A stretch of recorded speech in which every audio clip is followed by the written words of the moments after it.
Vamos falar sobre isso? Esta é a nossa 13ª videoaula do programa. Vamos falar sobre isso?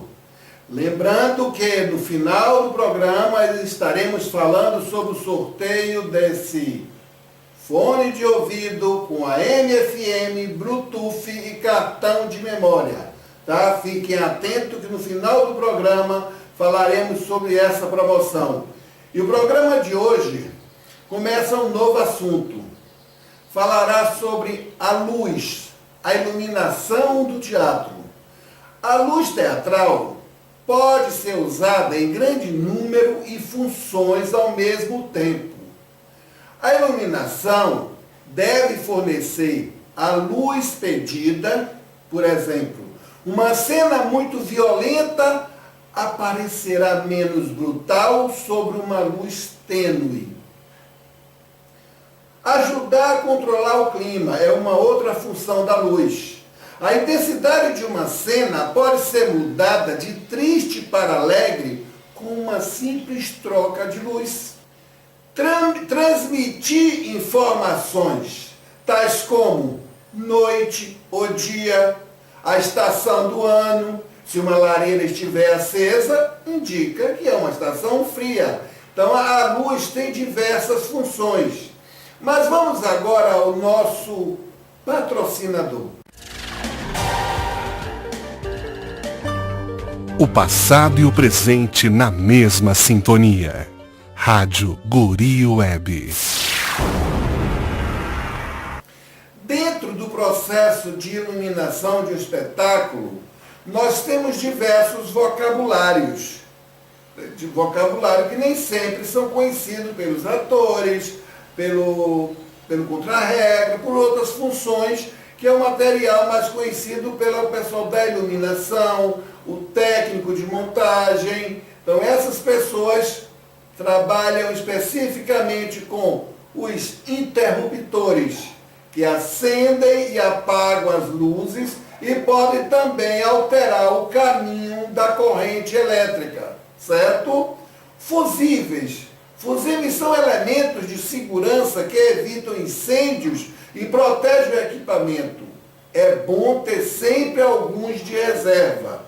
Bocal. Bocal todo mundo conhece, é o elemento onde se encaixa a lâmpada, ok?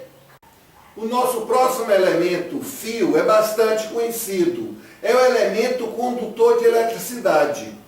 Devemos usar fios 14 e 16 numa montagem teatral.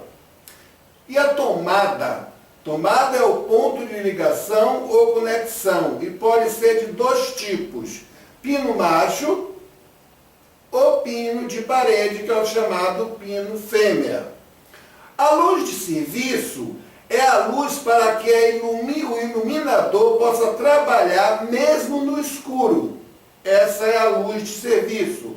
Uma luz tênue onde o iluminador vai trabalhar no escuro. O público não vai perceber essa iluminação. A chave geral é a que recebe a carga elétrica diretamente da rua ou de outra chave do edifício.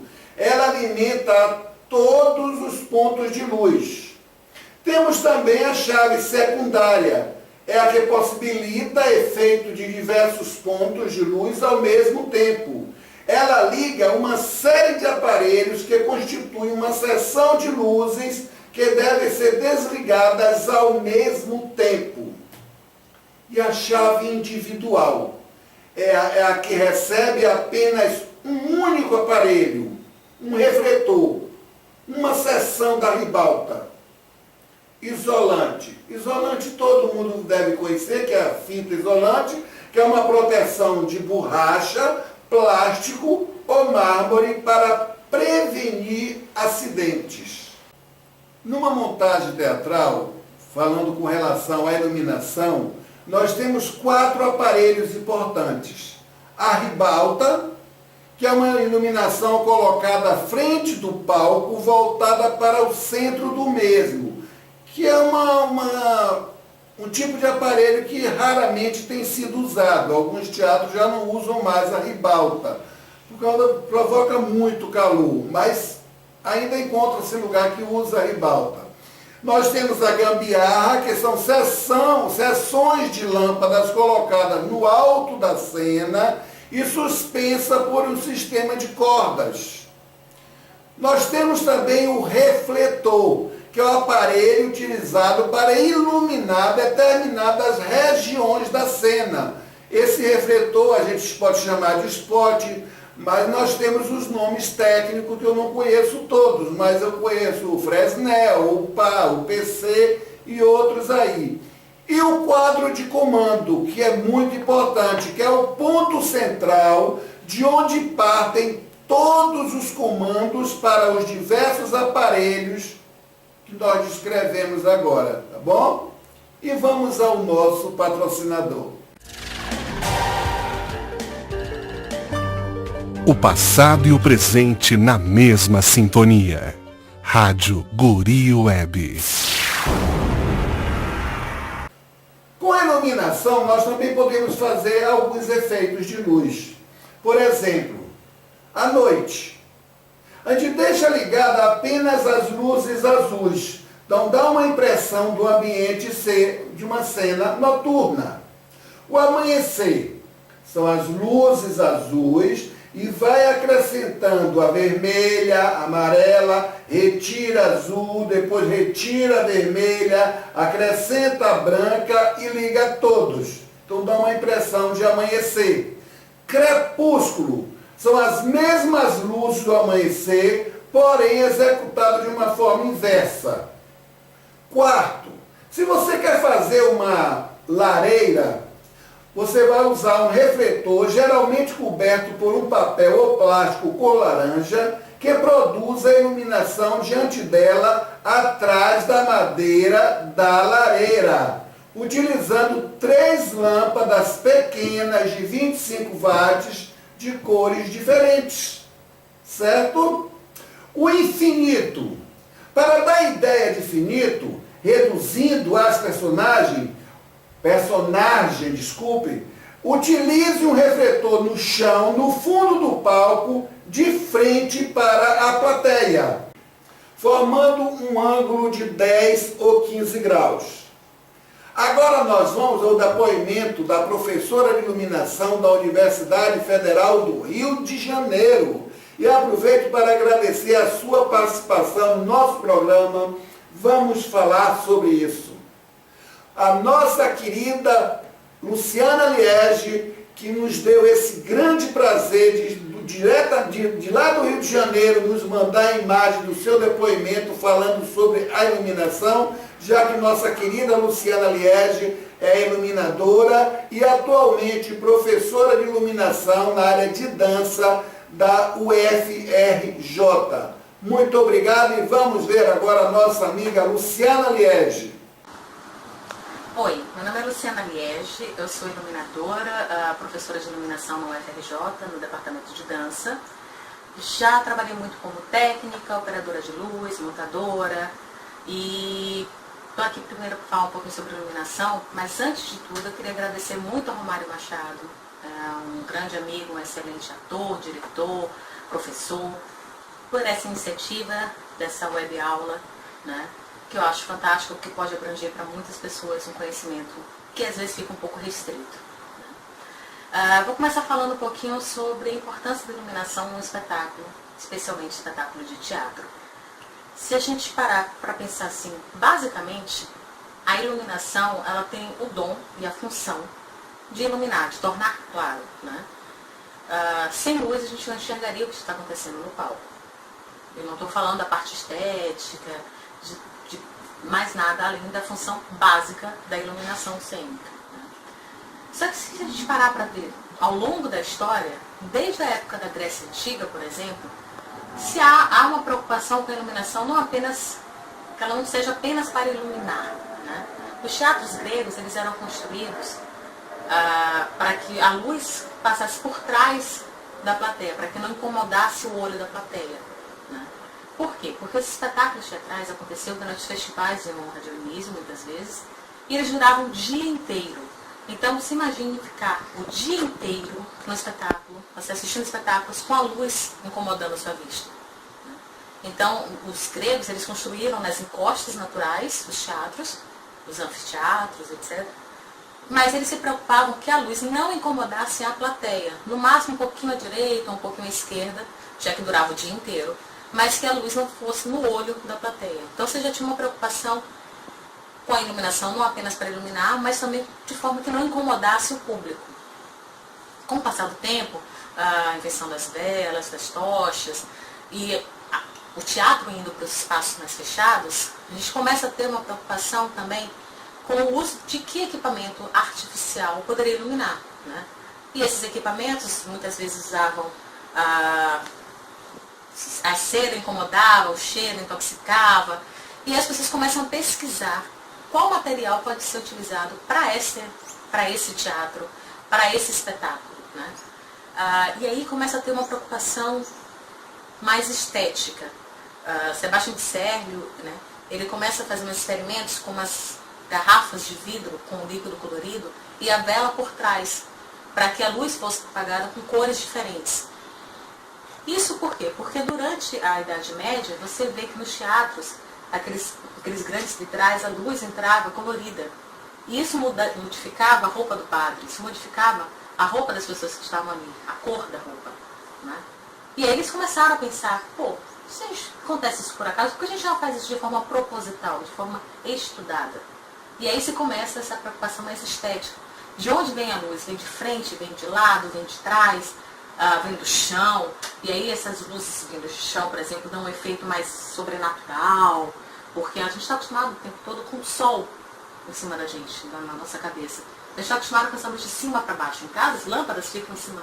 Né?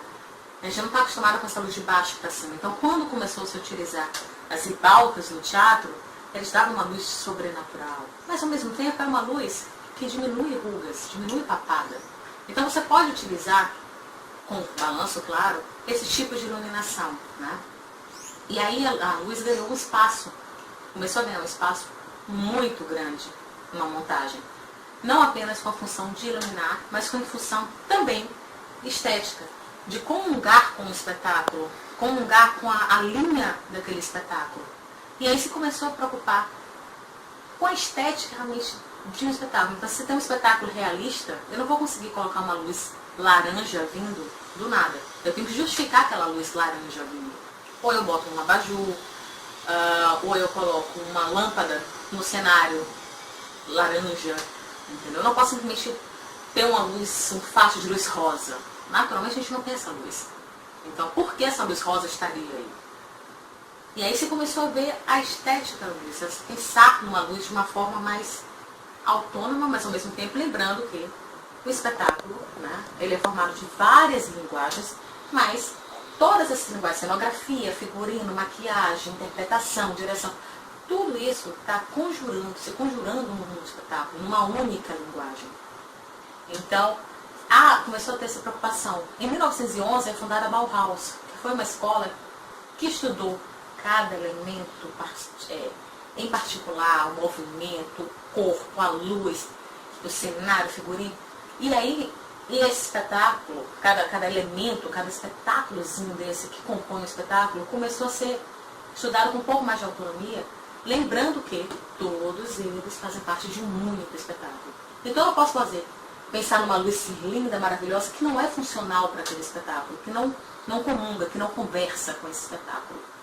Né?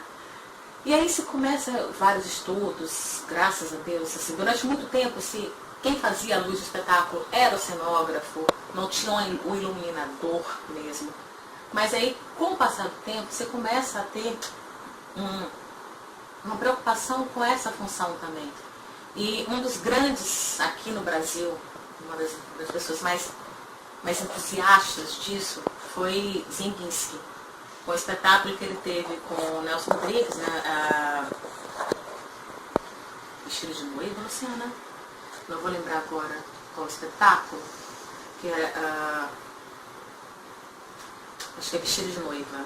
Ele fez no Municipal, foi o primeiro espetáculo de Nelson Rodrigues levado por Ziembinski. E aí foi a primeira vez aqui no Brasil Zembinski é um polonês, né? Zbigniew Zembinski. Primeira vez que aqui no Brasil se ouve uma montagem de luz tão demorada, com vários jogos de luz, várias mudanças, cento e tantas mudanças no espetáculo. Isso não acontecia.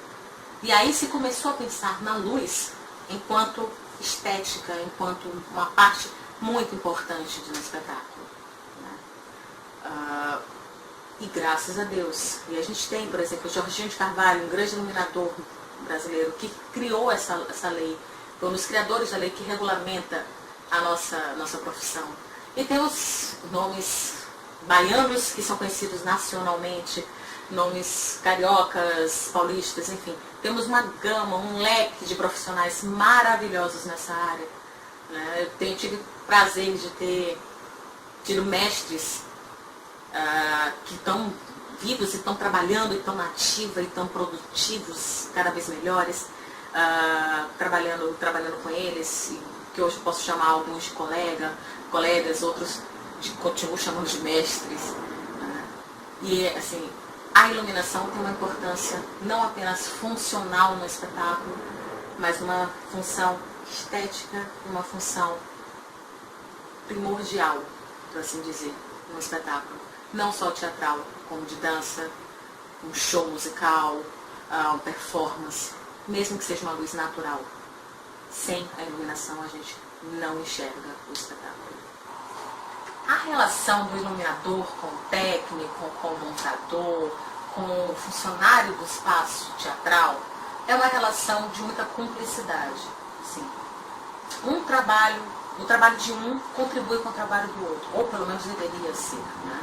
Cada um tem sua especificidade, cada um tem seu conhecimento, seu know-how específico da área. Né?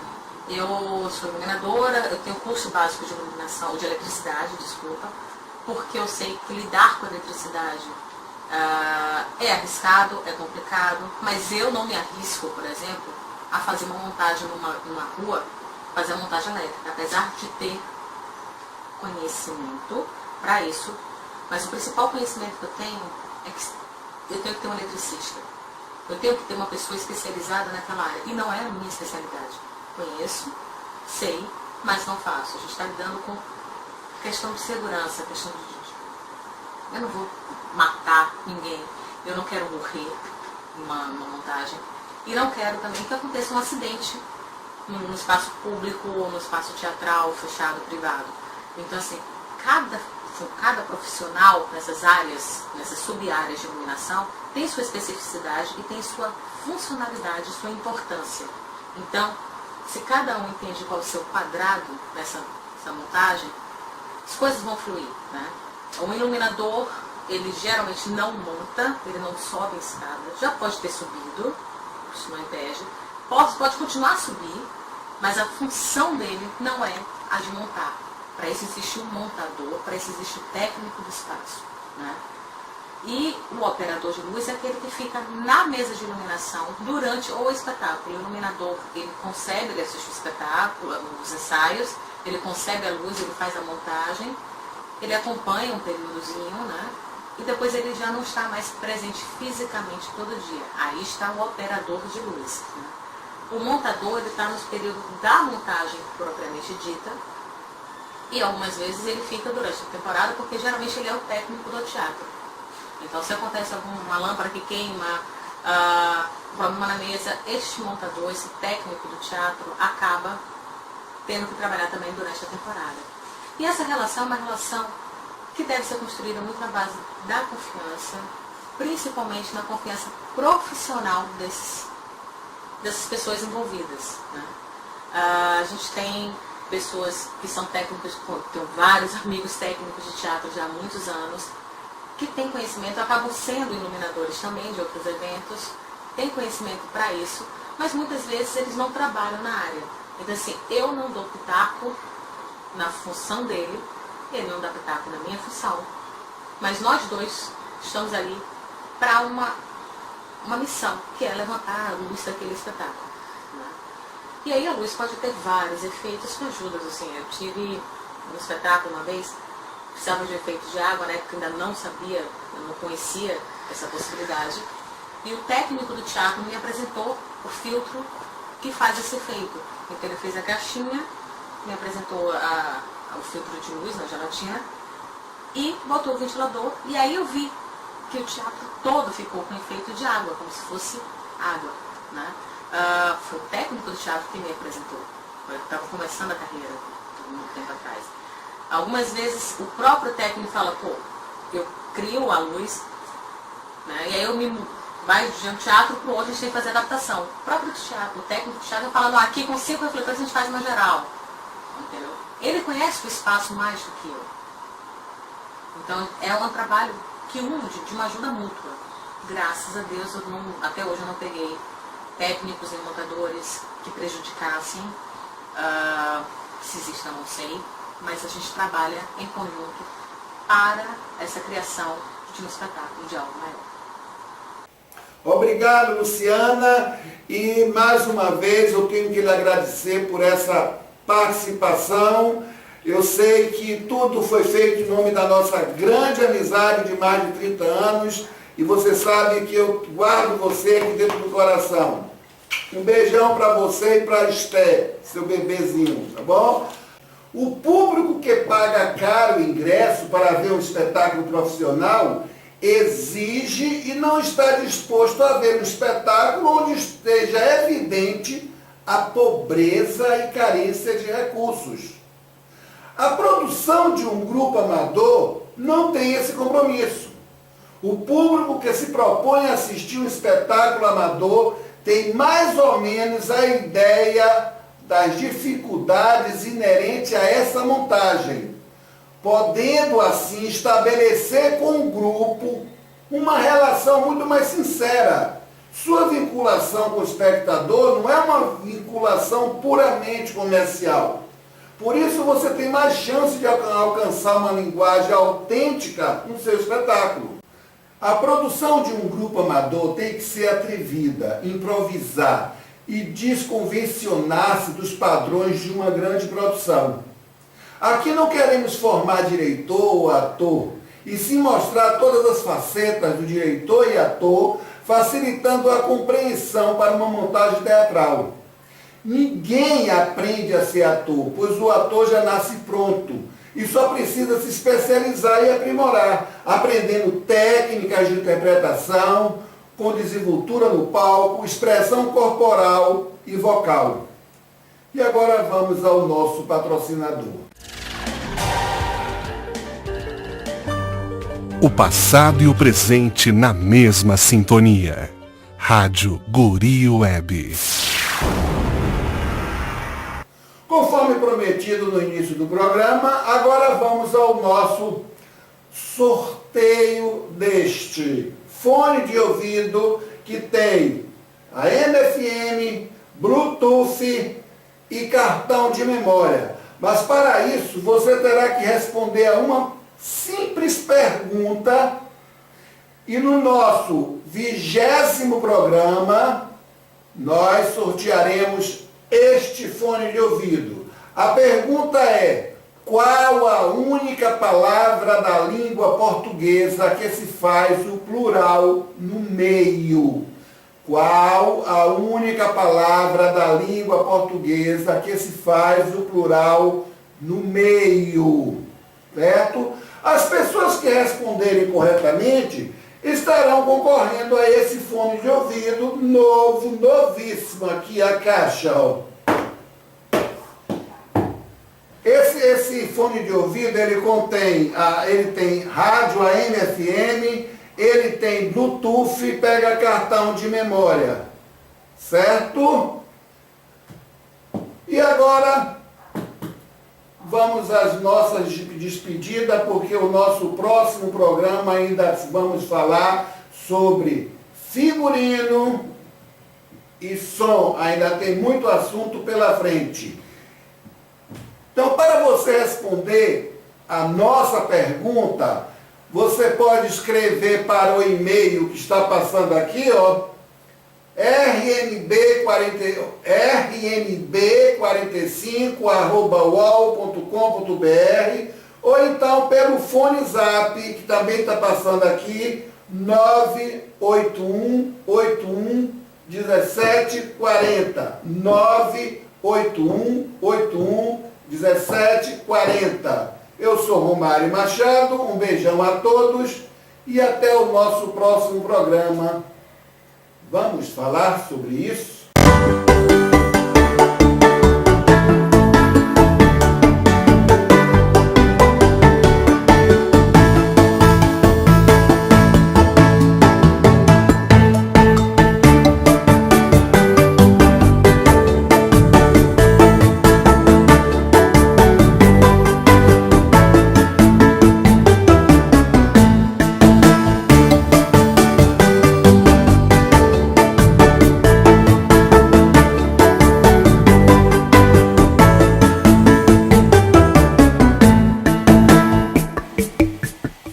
Vamos falar sobre isso?